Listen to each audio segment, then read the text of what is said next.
didn't know what to do. You know, sometimes you're sitting behind the wheel of the car and you don't know whether to go right or left, you know. When I first found out there was a group of Santas, real bearded Santas like myself, who actually met annually, I knew I had to be a part of it. That was back in 1998. I missed the first 3 Aorbs luncheons. That was the Amalgamated Order of Real Bearded Santas.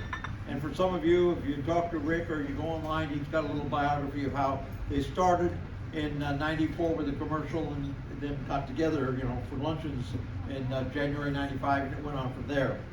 Anyway, I missed the first 3, but I did get to go to number 4, and this is, of course, my 25th anniversary of when I went to that first luncheon, so it's really been a neat thing. This year, I also celebrate my 52nd year of wearing the red suit. Yay!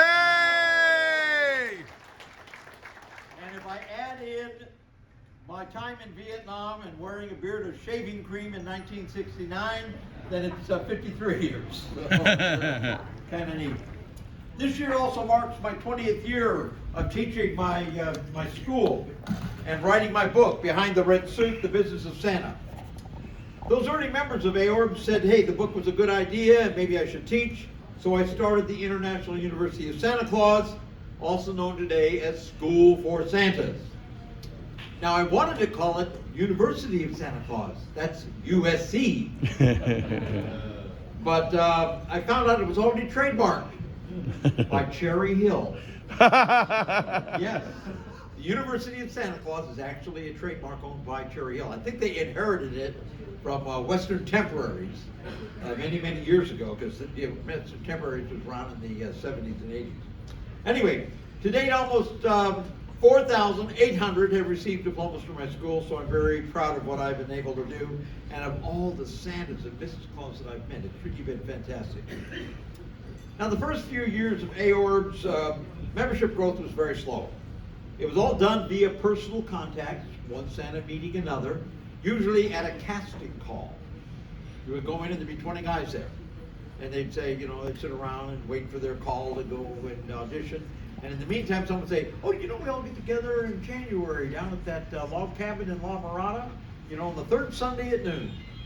And that started to help the organization grow a little bit.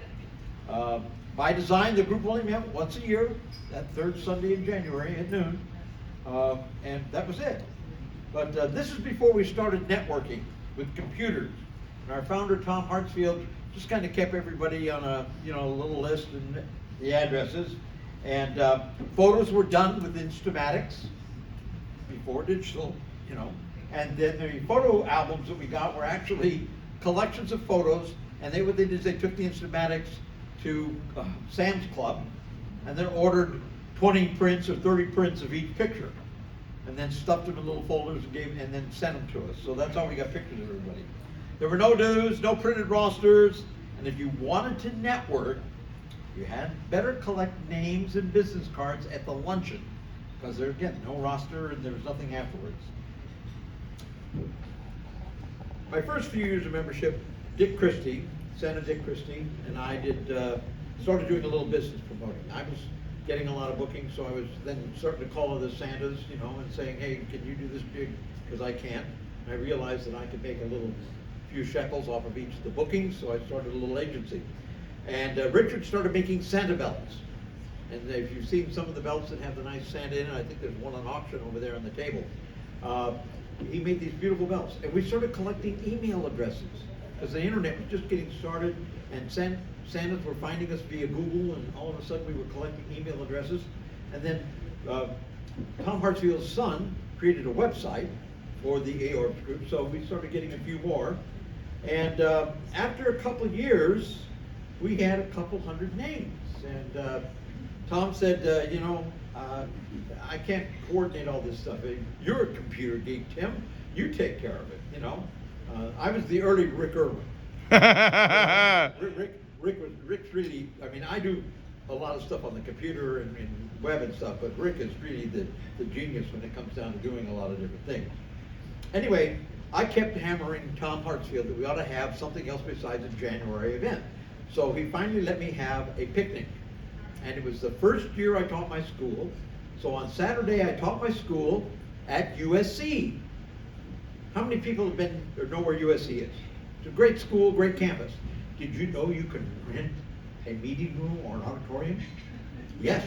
So I went ahead and rented an auditorium. And we had the school, and it was on a Saturday in the auditorium at the School of Gerontology. How fitting. And the following day we had our first picnic in Verdugo Park up in Glendale.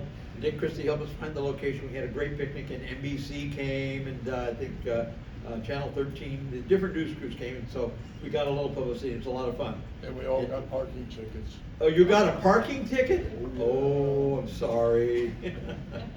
Anyway, one picnic led to another, and then we had some cookie cruises down in Newport, and so it was kind of neat. Anyway, eventually Tom said, Tim, can you manage the association? So I took over running it, and by then we had about 300 Santas, and you know, since then, of course, I've hosted a few of these meetings and had a couple conventions and a few other things, and it's amazing. Today there are thousands upon thousands of Santas and Mrs. Claus. There are vendors and other holiday professionals, and everybody is connected via the internet. We didn't have the internet the first years when we started, but shortly thereafter the internet got going. We started networking. Then Tom Kleiner in Canada started some Santa circles with the MSN had some chat room programs where you could have a chat room, and so he started these different Santa groups. And then Michael Riley in Rhode Island started ClausNet. So we ended up having a lot of Santas being networked, and so it made it kind of neat. And today there are now associations, because of this, what we were doing here, and trying to go national, we have associations in every state. And there are a handful of regional and national associations, plus over a dozen Santa and Mrs. Claus training programs. And things like, example, Steve and Leon do Brothers Claus, they do a training program, and Drew does some training programs. All kinds of people are offering programs, and a couple of the Mrs. Claus now have a Mrs. Claus training program. So a lot of things are out there. But anyway, hundreds of local and regional meetings are held every year, member workshops, national conventions, but it all comes back to one thing. The modern day Santa associations all began with this luncheon. Yeah! It all began here. Here, here. And I'm happy to be here. This afternoon I'd like to talk to you about the future of Santa and Mrs. Claus.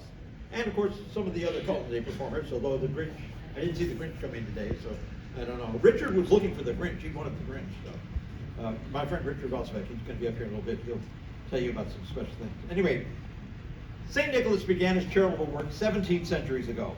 And since that time, and the example he set, he inspired others.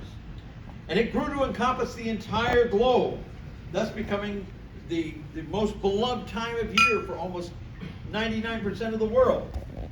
Now, along the way over the 17th centuries, a lot has occurred. From Nicholas's humble gestures, learned from the teachings of Christ, to the interpretations of Christian followers, to the idea of giving under the guise of St. Nicholas, it spread around the world. It's also evolved. What began with a small group of nuns rewarding good children on December 6th, the feast day of Nicholas, over the centuries this has expanded, become our present day traditions with toys, gift giving, delivered by Santa Claus at Christmas.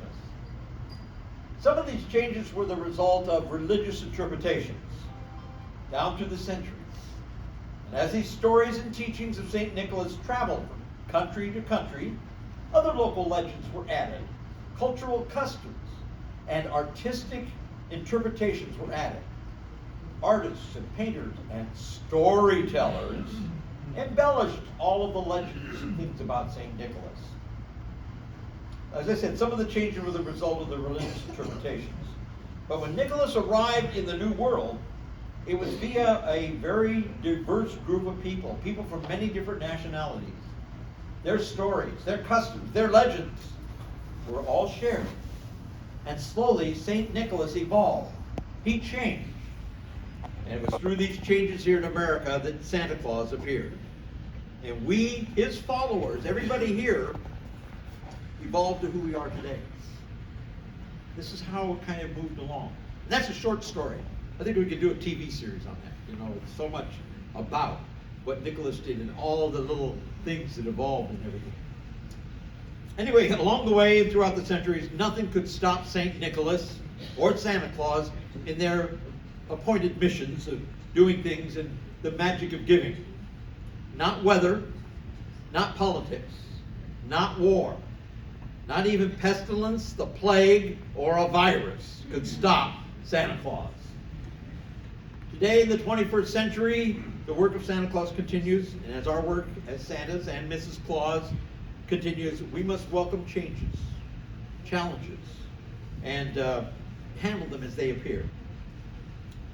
In the past half dozen years, we've seen an increase in the use of the term diversity. Now it seems the word has made its way into the world of Santa Claus. I know, as I've gotten volumes of calls from media and emails from people wanting to know, why doesn't our industry hire more Black, Hispanic, or Asian Santas? Would you believe there are folks out there who are always looking for something to challenge, someone they can knock off their pedestal? Now, I'm one that assumes the media is pretty good because I was a journalism major and I worked in the media in my early years. But every year there's somebody who wants to knock us off our pedestal, wants to challenge what we're doing, and for some reason, because there are not enough of these diverse Santas out there, they think we're being prejudiced, that we're trying to go after them. It's not that case. I mean, we're certainly great to find Santa Mike today. Yay! Because there's a demand. There are markets around the country. They want the Black, the Hispanic, and if they could ever find them, the Asian Santas with real beards. And that's the key term, real beards. Anyway, we're all trying. Cherry Hill, I'm sure, gets challenges, and some of the other people get challenges. As I said, from the calls I receive,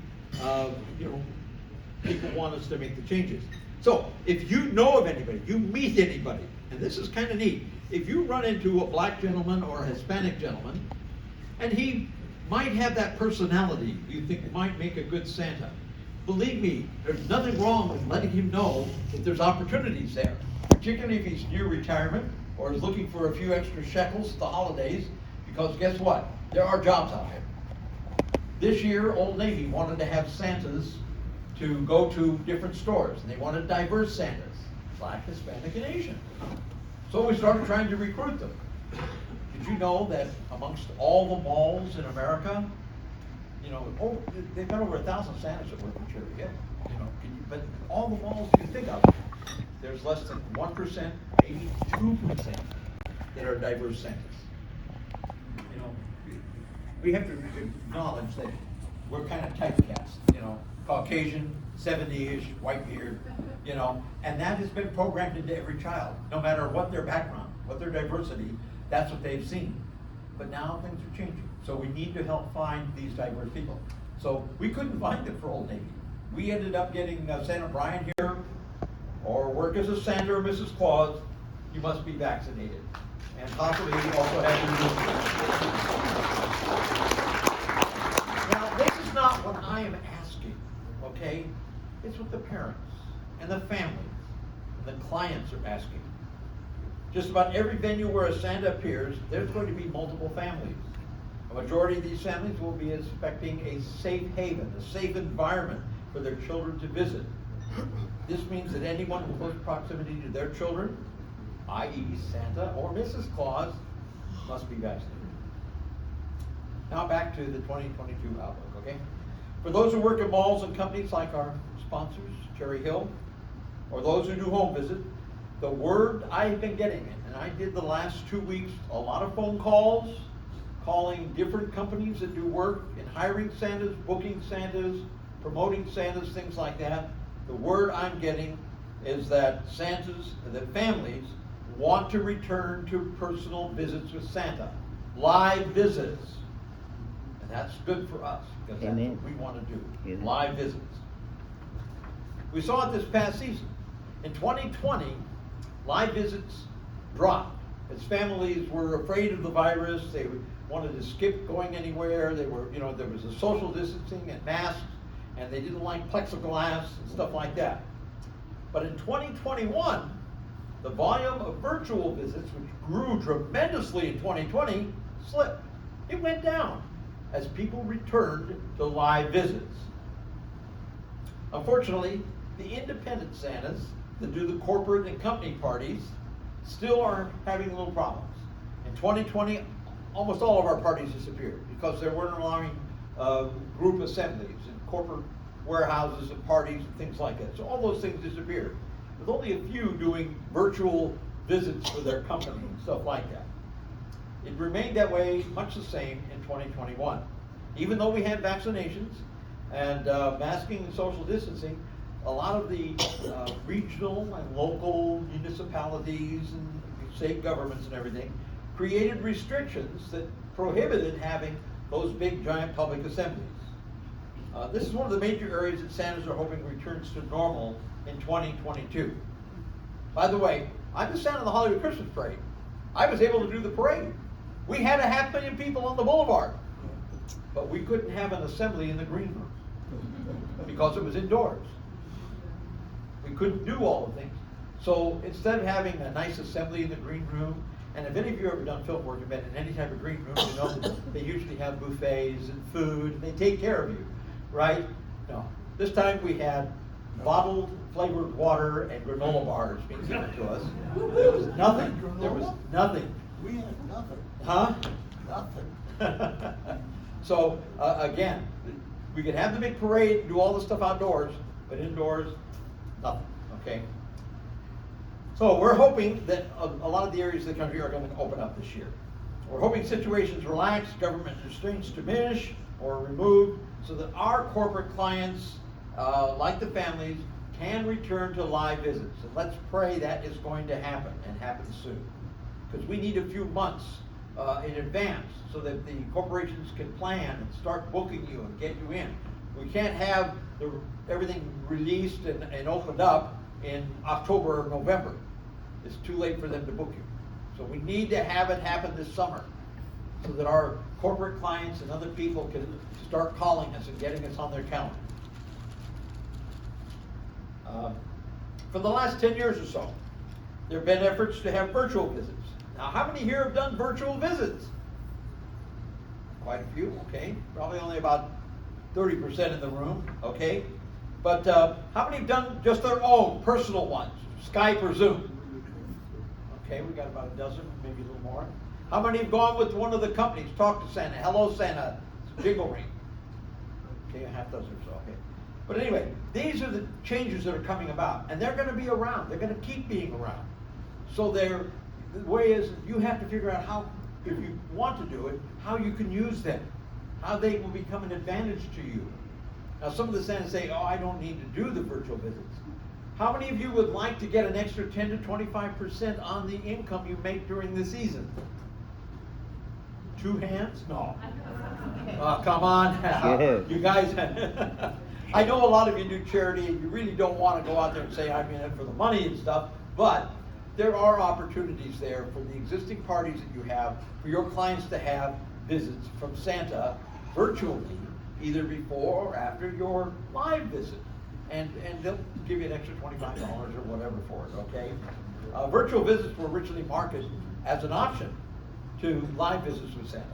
It was also a platform for physically challenged Santas to continue their love of being Santa from the confines of their home, the comfort of their home. Again, if you can't get out, it's really difficult. If you've been a Santa for 5 or 10 years, and all of a sudden God has kind of put a little shackle on you and you can't go anywhere, well, isn't it nice that you can still sit at home and visit with kids and talk to them and do the storytelling and everything? In fact, actually, you get to talk to them even more than you do in the mall or in a visit. You can do a 10-minute or 15-minute visit.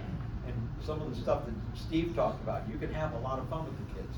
But you have the opportunity to do that from home. So it does, and whether you're planning to make money on it or not, it's just great that Santa's had the opportunity to do it, because it becomes a little demoralizing when you can't do it anymore. I've talked to a lot of Santas who were really sad and down in the dumps because they couldn't go do the parties and the visits they wanted to. You know, their body wasn't allowing them to. But the minute they were able to do something virtually, there was at least an opportunity to put a little spark back in their life, have a little enjoyment in their life. So it's nice to have it. The demand for those virtual visits grew in 2020 because of the COVID. People found, because of dealing with the masks and plexiglass, they didn't want it.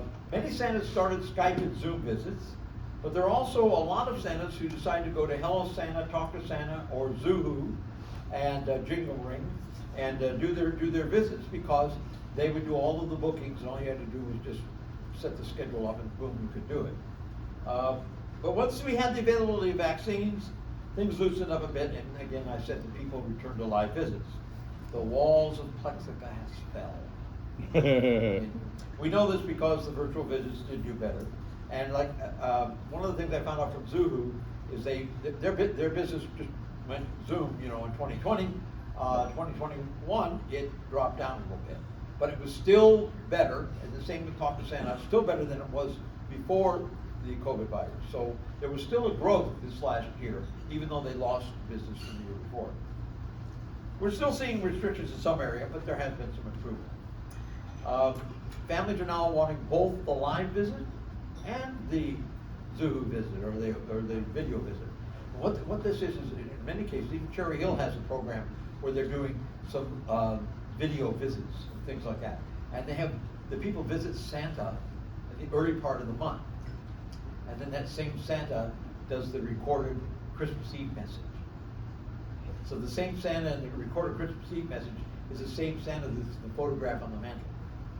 Other companies have come up with programs where they have Santa doing a text program, and they have a photo of Santa, and they can Photoshop Santa into the living room. All kinds of little things going on.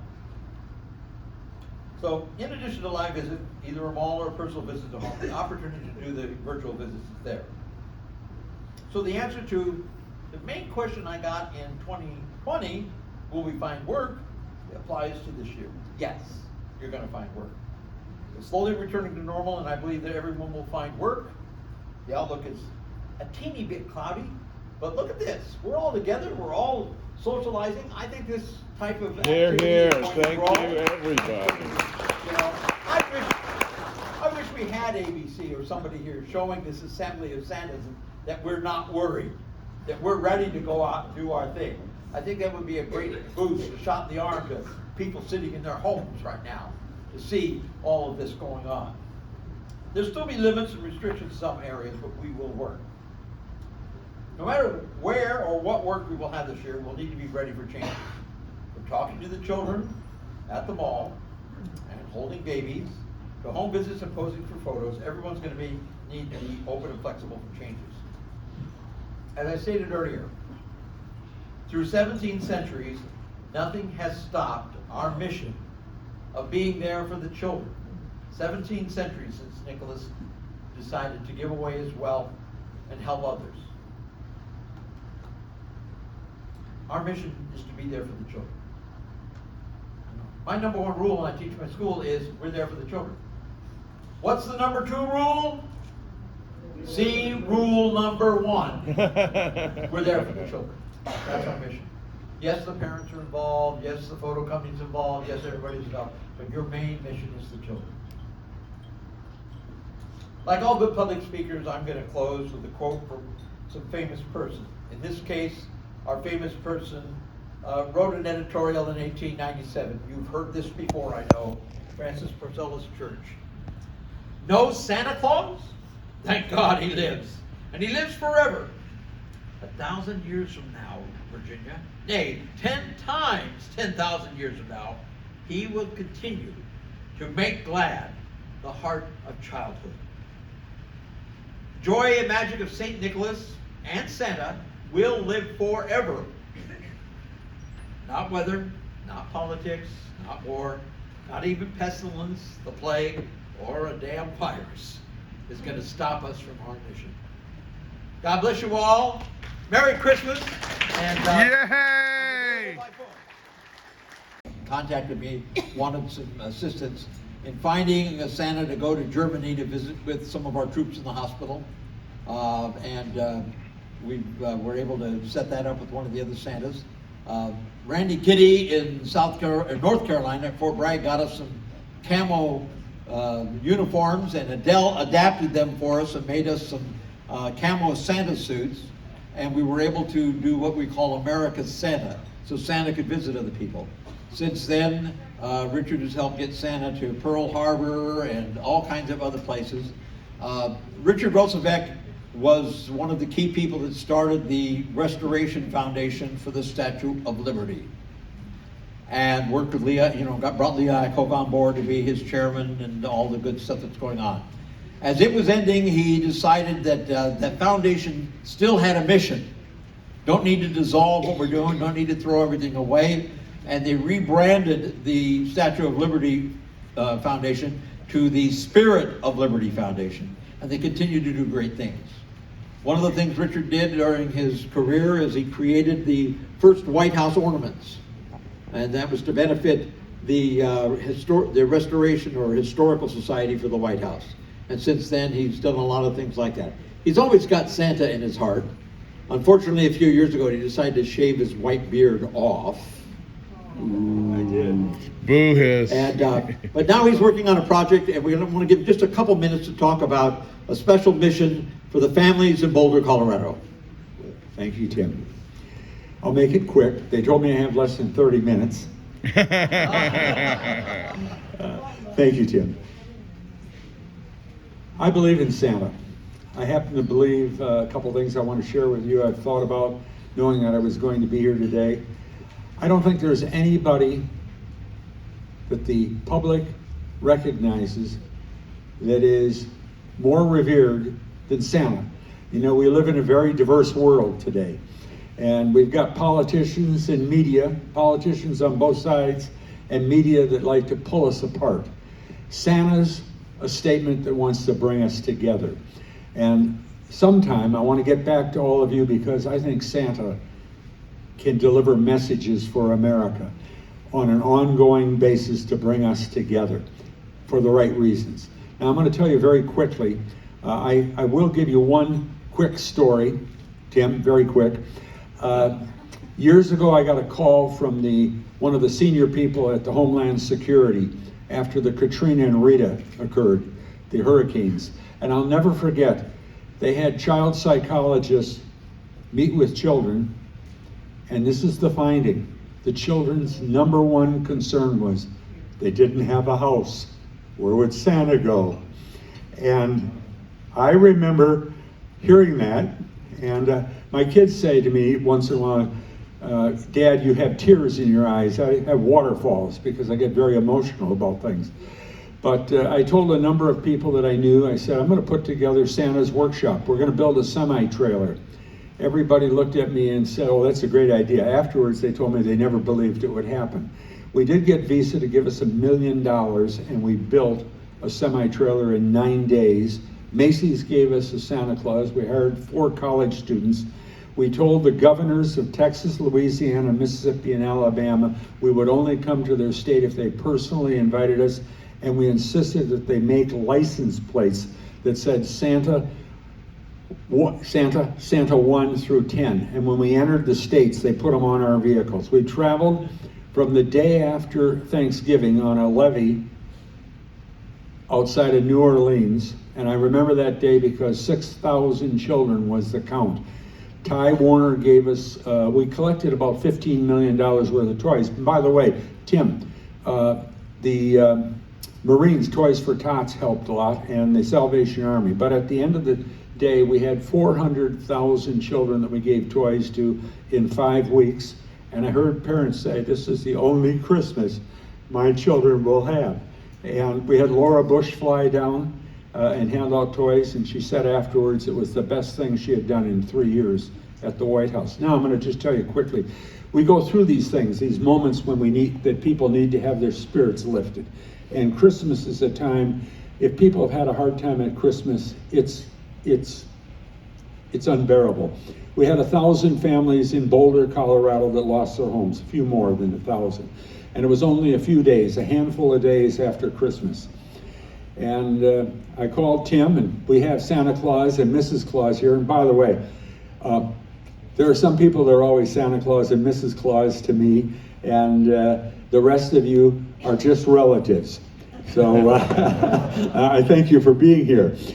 Tim, of course, is one of my favorite Santas. He's Super Santa. Anyways, we reached out. We literally have the entire community in the Boulder area.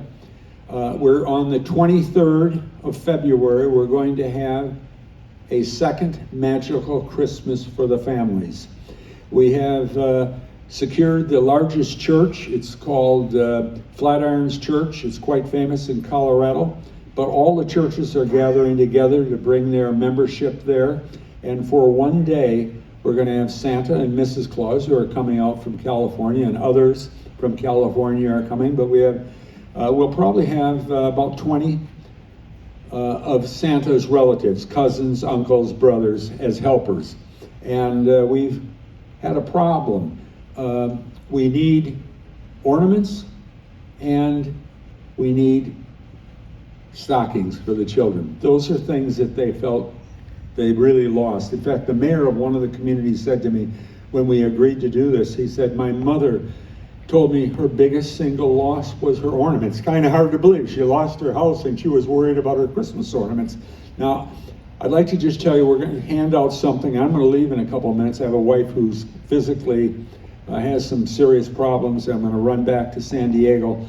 But I'd like everybody to think about the opportunity, if you have a way to secure ornaments, if you can go to, if any community you live in, if you can go to the media, possibly do an interview, a Zoom or on camera. I can tell you this, we've had it happen in a few locations across the country. We have several thousand ornaments that have been delivered.